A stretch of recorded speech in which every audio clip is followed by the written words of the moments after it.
के अध्यक्ष नहीं बन रहे हैं, वो मंत्री हैं, उनका मुख्यमंत्री बॉस है और मेरी बॉस जनता है। आपके सामने मेरा सर झुक सकता है, किसी लोक देवता के सामने मेरा सर झुक सकता है, लेकिन मुख्यमंत्री प्रधानमंत्री के सामने मैं नमस्कार जरूर करता हूं, लेकिन उनके पैरों की तरफ नहीं देखता। जिस तरह भारतीय जनता पार्टी के लोग पैरों में पड़ते हैं, गढ़ किलों के सामने नाचते हैं, अपनी मर्यादा भूल गए, अपनी संस्कृति भूल गए, उनकी रगों में किसका खून दौड़ रहा है वो भी भूल गए। सत्ता के लालच के अंदर इतने अंधे हो गए कि अपने ही लोगों को भूल के दूसरों के वहां बैठ के अगर विकास की और दाढ़ने की बात कर रहे हैं, दाढ़ो मत, तुम्हें कोई नहीं दाढ़ने देगा। खींवसर में दो ही विचारधारा है, एक हनुमान बेनीवाल और दूसरा ये गढ़, ये दो ही लड़ाई है, तीसरा तो है ही नहीं कोई यहाँ पे। क्योंकि तुम्हें भी अगर काम करने होते हैं बीजेपी वालों को तो यही आना पड़ता है, और यहाँ से वो पर्ची लिखते हैं, तब जाके तुम्हारे 2 4 5 काम हो जाता है। तो तुम तुम्हारे काम ही नहीं करा पा रहे हो, जनता के काम कहां से करा दोगे? कर्जा माफ करा दोगे? अगर खींवसर से मान लो जीत गए बीजेपी का एमएलए, तो क्या कर्जा माफ करा देगा आपका? काम तो मैंने पहले ही इतने करा दिए, कहां कराओगे काम? बताओ मुझे, कोई सड़क बाकी बची है क्या? कहीं ट्यूबवेल, सड़क, पानी, स्कूल, बिजली, कॉलेज, इतना ज्यादा काम करा दिया कि अब तो लोग भाग भाग के मुझे कहते हैं कि मुझे खींवसर विधानसभा क्षेत्र में टीचर लगवाओ, मेरे को डॉक्टर वहां लगवाओ। उनको इतना प्यार हो गया राजस्थान की कर्मचारियों को कि हमें खींवसर जाना है। और ये खींवसर वैसे नाम था किसका भाई? यहाँ के पहले पीछे खींवसर कौन लिखते थे? गजेंद्र सिंह जी लिखते थे, लेकिन आज खींवसर को जानते देश में किसके नाम से? हनुमान बेनीवाल के नाम से, कि वो वीर तेजाजी महाराज का भक्त, जिसने किसान कौम के लिए सर्वस्व न्योछावर कर दिया। जब देश की सेना को ठेके पे दिया, तब देश का एकमात्र शासक जिसने कहा कि मेरे छोटे भाइयों के सम्मान को ठेस नहीं लगने दूंगा, मैं सेना के सम्मान के लिए अपना सब कुछ न्योछावर कर दूंगा, और कूद पड़ा। उसका परिणाम यह हुआ, डरी हुई मोदी सरकार आधे पे आ गई।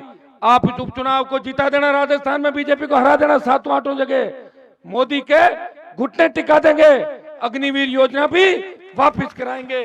भाइयों, आरक्षण के साथ जिस तरह की छेड़खानी की गई, अभी SC/ST का नंबर आया है, दूसरा नंबर OBC का, तैयार हो जाओ, इनके बाद आपका ही नंबर आने वाला है। इसलिए सब लोग मजबूती के साथ लड़ो, प्रयास करो इस समाज के इस कार्यक्रम के अंदर। इनके भी बताओ, मैं इनको कहता हूं कई बार, मैंने कहा आपकी संख्या अगर हमारे जितनी हो जाए तो फिर पता नहीं कितने लड़ लो आपस में, कम संख्या फिर भी गुटबाजी बहुत है, एक कहता है इधर, दूसरा कहता है उधर। अभी संगठित रहो, बातचीत सीखो। बातचीत चली छात्रावास की, तो मैंने कहा ठीक है बनवा लो, बढ़िया भाई, खींवसर अपना मुख्यालय, और अब खींवसर नागौर से कम नहीं, 2-2 कॉलेज खुल गए, और केंद्रीय विद्यालय भी आ रहा खींवसर के अंदर, करा दिया मैंने, जल्दी जमीन पे अलॉट करा दी लालावास रोड पे। केवी खुलेगा, हमारे बच्चे पढ़ेंगे केवी के अंदर, हेलीकॉप्टर उड़ेंगे, हवाई जहाज उड़ेंगे खींवसर के अंदर। पहले तो गजेंद्र सिंह जी अपने लिए उड़ाते होंगे, मैं आम जनता के लिए कराऊंगा, आप चिंता क्यों कर रहे हैं? और ये कहते हैं कि ये सामने वाला इलाका हमारा है। मैं आपको विश्वास दिलाता हूं कि बाबा साहब की मूर्ति भी मैं खींवसर के अंदर लगवाऊंगा आने वाले समय के अंदर। कोई रोक के दिखा लेना, मेरे दम नहीं किसी के अंदर, मैं जब कहता हूं ना कि मैं करूंगा, उसके बाद मैं करता ही हूं काम। ये बार बार डिमांड करे थे, तो मैं इसलिए कह रहा हूं कि बच्चों की बहुत इच्छा थी, और बाबा साहब कोई एक जाति के नहीं थे। उन्होंने उस वक्त जब संविधान समिति में बात चली, जब भारत गुलामी की जंजीरों से मुक्त हुआ, तब ये बात चली कि लोकतंत्र में वोट कौन देगा। तब लोगों ने कहा कि पढ़ा लिखा वोट देगा। कोई दूसरा व्यक्ति था, उसने कहा साहब पूंजीपति वोट डालेगा, किसी ने कहा कि वो एक्सपर्ट वोट डालेगा। तब बाबा साहब ने कहा कि 150 साल की गुलामी से मुक्त हुआ भारत वोट इस तरह नहीं दे सकता, फिर तो वो तो गुलाम हो जाएगा। इसलिए वोट का अधिकार भारत में रहने वाले प्रत्येक व्यक्ति को, चाहे वो अनपढ़ हो, उसको भी मिलना चाहिए। इसलिए बाबा साहब के जयकारे देश के अंदर तमाम पार्टियां लगाती है और तमाम जातियां लगाती है। कहने को तो लोग कह देंगे कि हम बाबा साहब की मूर्ति को पसंद नहीं करते, लेकिन जयकारे उनको इसलिए लगाने पड़ते हैं कि बाबा साहब के समर्थकों के वोटों के बिना सरकारें नहीं बनती, न प्रदेश में बनती है और न देश में बनती है। मोदी जी और अमित शाह भी दिन में 5 बार बाबा साहब को याद करते हैं वोट के लिए, और उस वोट के लिए जो ताकत उन्होंने हमारे को दी थी। इसलिए भाइयों, ऐसे व्यक्तियों के लिए जिन्होंने हमें नई दिशा दी। जो क्रांतिकारी हुए देश के अंदर, भगत सिंह, सुखदेव, राजगुरु, सुभाष चंद्र बोस, चाहे महात्मा गांधी जी की बात करें, अन्य लोगों की बात करें, जिन्होंने सब कुछ समर्पण किया, अपने प्राण दे दिए।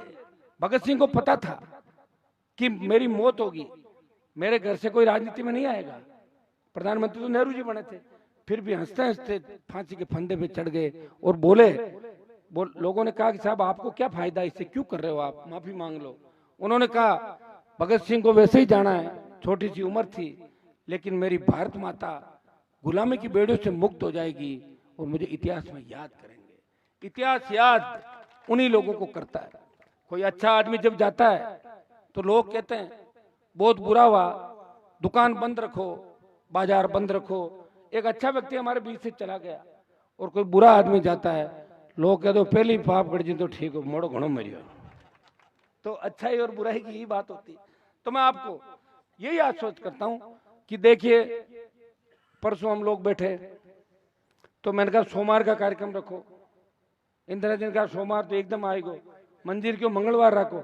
अब मन लगे आचार संहिता थारे बावरी समाज सेटिंग है कोई आचार संहिता काले लाग जाते कार्यक्रम को नो तो मंगलवार को ही 3:30 बजे का टाइम है। 12 बजे आती है, 12 बजे लेट आता है, मैं आता तो भागदौड़ करनी पड़ती।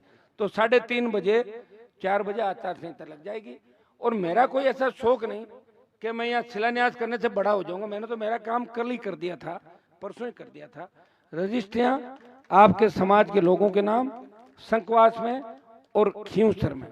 खींवसर में थोड़ी दूर तो बहुत सी जमीनें मिल रही थी, तो बहुत ही सस्ती दर पे, लेकिन मैंने कहा उसका फायदा ही नहीं होगा। फिर बच्चों के हॉस्टल कॉलेज के आसपास या वैसे बने जहां हमारे बच्चे पढ़ने के लिए जा सके। मैं आपको आश्वस्त करता हूँ, ये तो शिलान्यास हुआ है, यहाँ जल्दी आगामी दिनों के अंदर छात्रावास भी बनेगा और उसमें भी मेरा योगदान रहेगा।